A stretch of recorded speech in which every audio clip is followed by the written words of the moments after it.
4, 3, 2, unité, top. Le monstre de 55 mètres de haut et 750 tonnes, fer de lance de l'Europe spatiale, fait ses adieux 27 ans après son premier vol. Ariane 5 connaît pourtant des débuts difficiles. La fusée explose dès son lancement inaugural en 1996. Décollage. Mais 10 ans plus tard, elle permet au vieux continent de s'imposer en leader des lancements de satellites, jusqu'à détenir plus de 60% du marché mondial. Ariane 5 gagne une réputation de fiabilité, 116 vols pour seulement 5 échecs. En 2021, la NASA lui confie même son emblématique télescope James Webb d'une valeur de 10 milliards de dollars.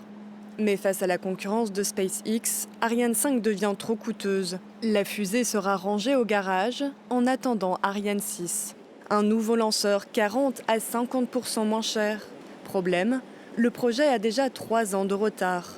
La nouvelle fusée ne devrait pas décoller avant la fin de l'année, ce qui menace un accès autonome à l'espace, alors que la guerre en Ukraine a privé l'Europe des lanceurs russes Soyouz.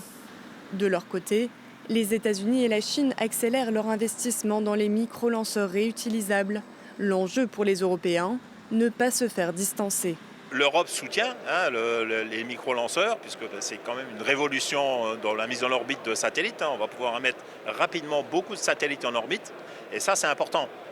Ça va permettre de réduire les coûts aussi, et c'est vrai que c'est une révolution, et beaucoup d'entreprises vont vers ce mise en orbite-là. L'Europe est au cœur de ce marché. L'économie spatiale représente environ 340 milliards d'euros, un marché qui devrait atteindre 1000 milliards d'ici 2040.